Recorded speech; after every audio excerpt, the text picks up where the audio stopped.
There is a sound that signals the end of everything. It is the sound of the Kawasaki Ninja H2R. You know it's the banned Widowmaker, but do you know the secret why? Yes, it was banned immediately after it was released. In this video, we count down the 12 shocking reasons why the government tried to kill this bike. Was it the speed, the noise, or an even more disastrous excuse? Buckle up, it's about to get messy. Number 12, the gentleman's agreement. To understand the H2R, we have to go back to the year, infamous 1999, when the world was in the middle of the untamed speed wars. Honda had the Blackbird. Suzuki dropped the nuclear bomb known as the Hayabusa, hitting 194 miles per hour. Kawasaki was fighting back with the ZX-12R, a machine rumored to crack 200. Governments in Europe were absolutely terrified.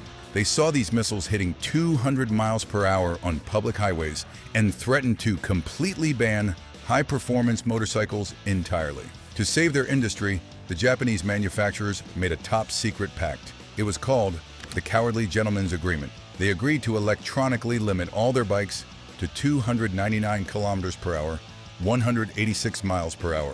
For a staggering 15 years, the war was cold. Peace reigned.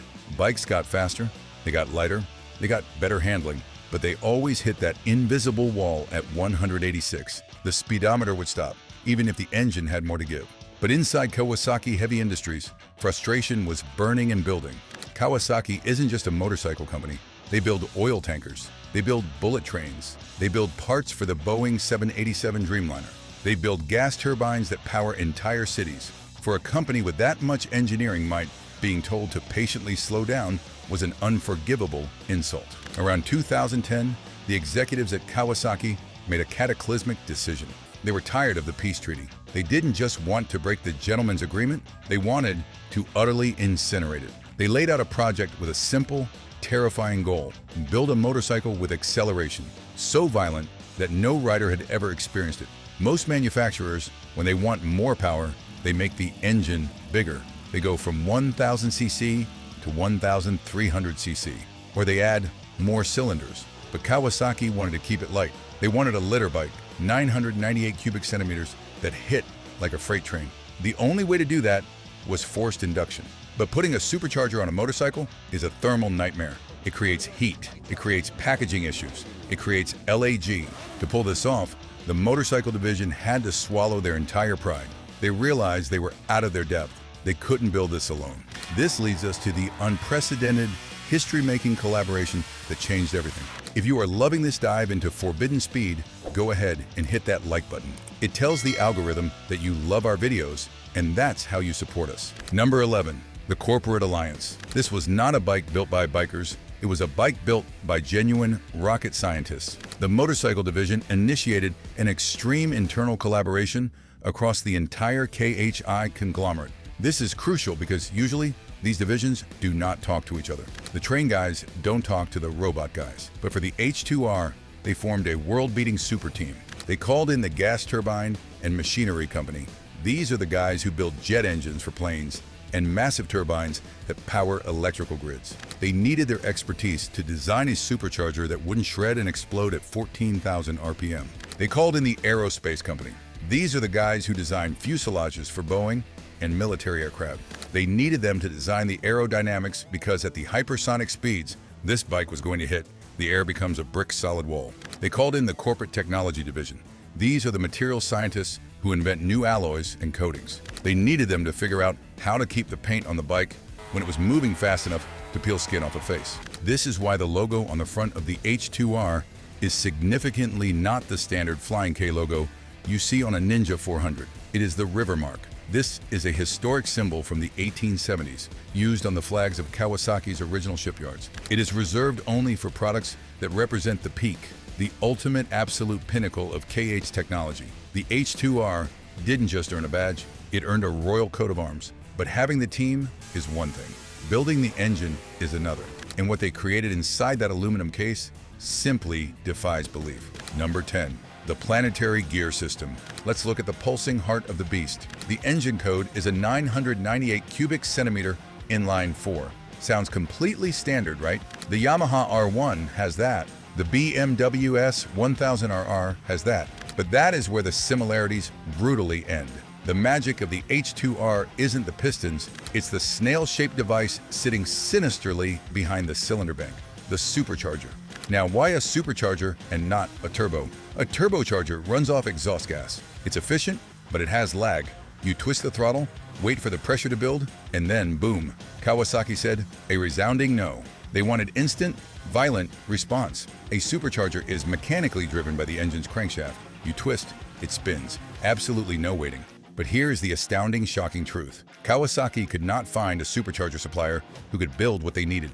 The aftermarket units were too big, too heavy, and too inefficient. So the GAS turbine division stepped in and designed a bespoke centrifugal supercharger specifically for this motorcycle. The problem they faced was extreme RPM. The engine spins at about 14,000 RPM, but a centrifugal supercharger needs to spin infinitely much faster to compress air efficiently. If you connected them directly, the supercharger would be laughably slow, completely worthless. So they raided the aerospace parts bin. They used a Planetary gear set. This is technology usually found in helicopter transmissions. It consists of a central sun gear, planet gears, and a ring gear. This gear set creates a massive step-up ratio. The supercharger spins 9.2 times faster than the crankshaft. Do the math.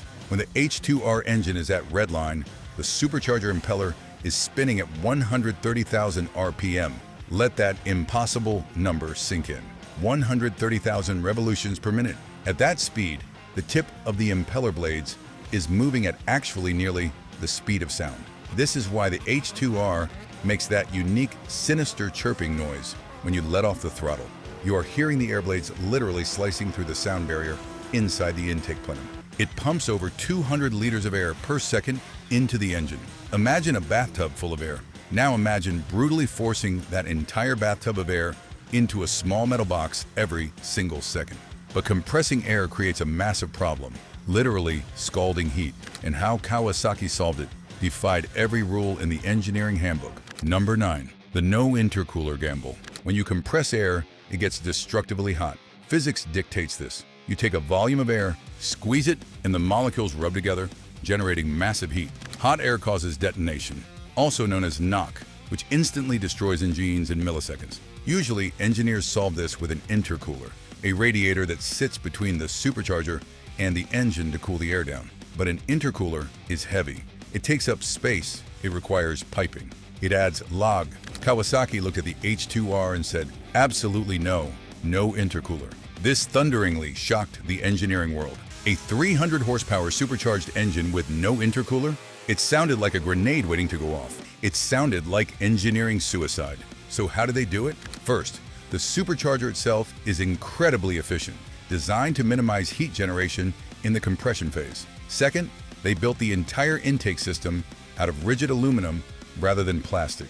The airbox itself acts as a monumental massive heat sink, dissipating heat as the air rushes through it. Third, they use disparate and cylinder cooling. They designed the fuel injectors to spray a massive amount of fuel, not just for power, but to frigidly cool the combustion chamber. The fuel vaporization absorbs the heat. It runs incredibly rich. But the real secret is in the engine block. The cylinder head flows water around the exhaust port and spark plug holes at a rate never unseen in other bikes. The water jackets are huge. The oil jets under the pistons spray 50% more oil than a standard superbike to keep the pistons from melting. This engine is always on the verge of thermal suicide. It relies on the precise movement of fluids, oil, water, air, and fuel to keep running. It is a precarious balancing act performed at 14,000 RPM on a tightrope of physics. Speaking of physics, the transmission had to be fundamentally, completely reinvented to handle this power without shattering into shrapnel. Number 8. The dog ring transmission. In a normal motorcycle transmission, you have shift forks that slide gears back and forth. It works fine for 200 horsepower. But at 300 horsepower, with the absolute violence of the quick shifter, standard gears would explosively strip their teeth. Kawasaki looked to MotoGP and Formula One. They installed a pure race-spec dog ring transmission. In this system, the gears do not move. They stay in place. Instead, lightweight, aggressive dog rings slide between the gears to lock them onto the shaft. Because the dog rings are so much lighter than the gears themselves, the shifting is instantaneously instant. When you use the quick shifter on an H2R, it doesn't clunk into gear. It violently snaps. It creates a seamless wall of acceleration. Bang, bang, bang. It devours gears faster than you can even think. This technology was previously reserved for million-dollar race bikes, but Kawasaki put it in a consumer machine because truly nothing else would survive the torque. Stop right there. If you want to see more content about forbidden engineering, hit that subscribe button. Like this video. Join the crew that appreciates the extreme. Now, with an engine this powerful, you need a chassis that can handle the stress without twisting into a pretzel. And Kawasaki's choice here was extremely controversial. Number 7. The Trellis frame. When the H2R was revealed, everyone expected a massive aluminum twin-spar frame like the ZX-10R or the Hayabusa. That is the unquestioned standard for sport bikes. It is rigid and light.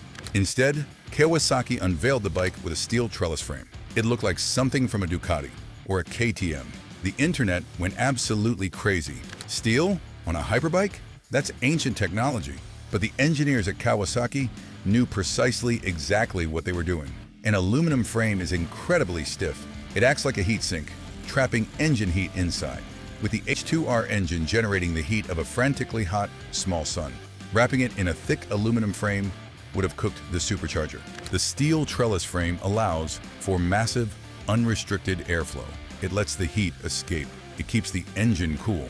But there is another critical reason: stability. At 240 miles per hour, you don't want a frame that is infinitely rigid. You want a tiny amount of flex to absorb the bumps in the road, acting like a spring. The steel frame provides this high-speed compliance. It keeps the bike planted when an aluminum frame would be chattering and skipping across the pavement. This frame isn't recycled pipe. It is high-tensile steel, designed using computer simulations to handle forces that would snap a normal frame in half. It is painted in that iconic Kawasaki green, standing out like a spectral skeleton inside the beast. But a frame is useless if the bike takes off like an airplane. And at these speeds, that was a terrifying, genuine risk. Number 6. The wings of a destroyer. When you have 326 horsepower, you have a dire new problem: lift. At 200 miles per hour, the air pressure under the front tire can generate enough lift to pull the wheel off the ground. If you lose steering at that speed, you will die. It is that simple. Once again, Kawasaki called the aerospace division. They took the bike to the wind tunnel. They designed pure carbon fiber wings, known as winglets, for the fairing. This was back in 2015. Today, you see winglets on MotoGP bikes in the new BMW M1000RR. But Kawasaki defiantly did it first. These aren't for style. These wings generate crucial downforce. They use the air rushing over the bike to push the front tire into the asphalt. It keeps the bike planted when the engine is trying to send it to the damn moon. And look at the mirrors. Wait, there are no mirrors. Those ears on the side of the cockpit? Those are carbon fiber airfoils. They are designed to stabilize the airflow over the rider's helmet, reducing buffeting and creating a vortex that helps the bike slice through the air. Every inch of the bodywork is functional. Every curve is there to absolutely defeat the air. In fact, even the paint was designed in a lab to be completely special. Number 5. The self-healing mirror paint. The H2R doesn't look like it is painted. It looks like it was dipped in molten liquid mercury. It uses a special coating called Alchemist's Mirror Coated Black. This isn't just metallic flake. It uses a chemical reaction of real silver to create a surface that looks like pure metal. It acts like a mirror. In the shade, it looks black. In the sun, it shines like chrome. But the incredible, shocking truth is that the paint is actively self-healing. The top coat is composed of a special chemical structure that acts like a microscopic spring. If you get light scratches on it from washing the bike or from dust at high speed, the paint can essentially miraculously flow back together. Under the heat of the sun, the molecules expand and fill in the scratches, making them disappear. It is technology used on high-end luxury cars, applied to a monster to ensure it always looks as dangerous as it is. But looking good is irrelevant if you are dead, and this bike sincerely wants to kill you. That is why the electronic suite is absolutely NASA grade. Number 4. The electronic leash. A 326 horsepower bike without electronics is completely unrideable. It would flip over backward the moment you touch the throttle. It would spin the rear tire into smoke in even 6th gear. So, Kawasaki installed the KTRC, Kawasaki Traction Control System. But this isn't just normal traction control. It is mind-readingly predictive. It doesn't just wait for the wheel to slip.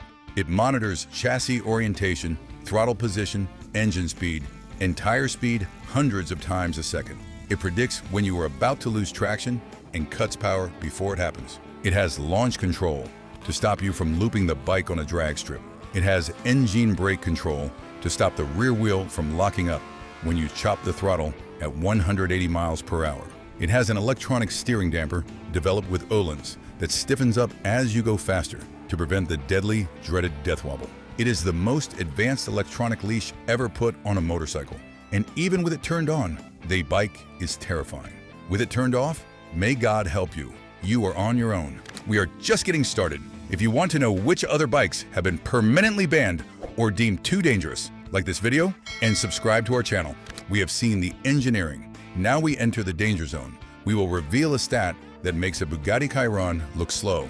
The real reason the government banned this bike, and it is not just the headlights. And at number 1, the 26-second death wish that proved this machine is the fastest thing on 2 wheels. Strap in. Number 3, the power to weight ratio. The standard Ninja H2 makes about 200 horsepower. Impressive, but ultimately standard. The Ninja H2R, it makes 310 horsepower at the crank. But wait, it gets much, much crazier. When the bike is moving at speed, the ram air intake on the front of the fairing force feeds even more air into the supercharger. With ram air effect, the power output jumps to 326 horsepower. Let's put that into perspective. A Toyota Camry makes 200 horsepower. It weighs 3,500 pounds. A MotoGP bike, the pinnacle of racing prototype technology, makes about 290 horsepower. The H2R makes 326, and it weighs just 476 pounds. The power-to-weight ratio is completely insane. It has a better power-to-weight ratio than a Bugatti Chiron. It has a better ratio than a modern Formula One car. When you open the throttle on an H2R, you aren't accelerating. You are instantaneously teleporting. It doesn't pull, it delivers at kicks. It devours gears so fast, the quick shifter sounds like a full auto machine gun. Bang, bang, bang. Riders who have tested it say the acceleration is literally physically painful. It pulls the blood to the back of your body. It stretches your arms. It blurs your vision. It is pure violence, packaged in steel and carbon fiber. But having this much power comes with a cost that Kawasaki paid by making the bike deliberately, proudly illegal. Number 2, banned by design. Now we get to the core of the video, the infamous ban. Why is this bike illegal? Why can't you register it? Why does it come with a death warrant bill of sale instead of a title? The competitor videos will tell you it's because it has no headlights or no mirrors. That is true, but that is the boring, trivial answer. The real truth is that Kawasaki categorically did not want it to be legal. Making it legal would have meant absolutely ruining it. First, the noise. The exhaust on the H2R is a straight titanium pipe. There is no catalytic converter. There is barely a muffler. It is essentially a megaphone for unfiltered explosions. At full throttle, the H2R emits a sound level of 130 decibels. For context, a chainsaw is 110 in decibels. The pain threshold for the human ear is 130. If you rode this through a neighborhood, you wouldn't just get a ticket. You would set off car alarms for 3 city blocks. Second, the tires. The H2R comes from the factory on Bridgestone racing slicks. These tires have 0 tread. They're designed to operate at only extremely high temperatures. On a cold street, or if you hit a puddle of water, they're like riding on sheets of ice. No Department of Transportation would ever approve them. Third, emissions. To make 326 horsepower without melting, the H2R flagrantly dumps fuel. It runs rich. The exhaust is dirty, raw, and full of unburnt hydrocarbons. It spits blue flames because it is literally throwing raw fuel out the back. It would fail a Euro 5 emissions test before you even started the engine. Kawasaki knew all of this. They didn't try to make it barely legal. They went the complete opposite direction. They ruthlessly stripped everything off. No turn signals, no warranty, absolutely no limits. They built it for the 0.01% of riders who have a private track and a genuine death wish. So if you can't ride it on the street, what is it good for?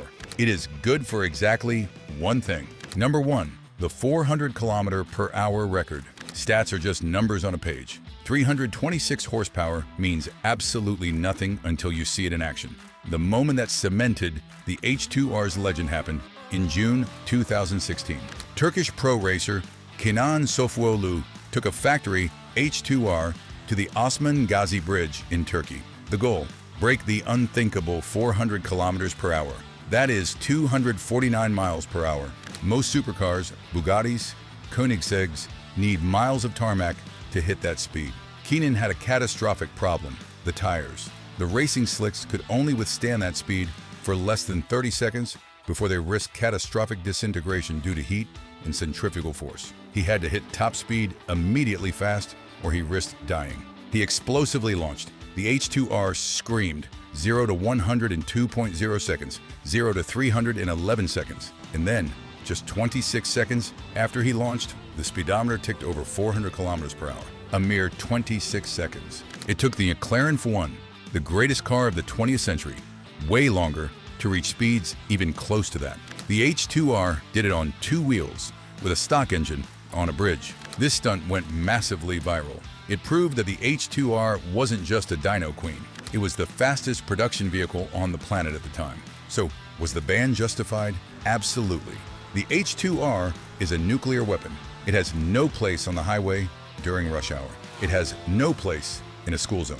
In a world of stifling safety regulations, emissions targets, and autonomous driving cars, the H2R is a middle finger to conformity. It is a reminder that humans can still build things that are wild, dangerous, and sublimely beautiful. It is the shocking truth. The H2R wasn't banned because it was bad. It was banned because it was simply too good at being a monster. Thanks for watching. There's another video queued up that you would absolutely love. Click on it, and I'll catch you there. Don't forget to like this video and subscribe to our channel. Your future self would thank you. Ride safe.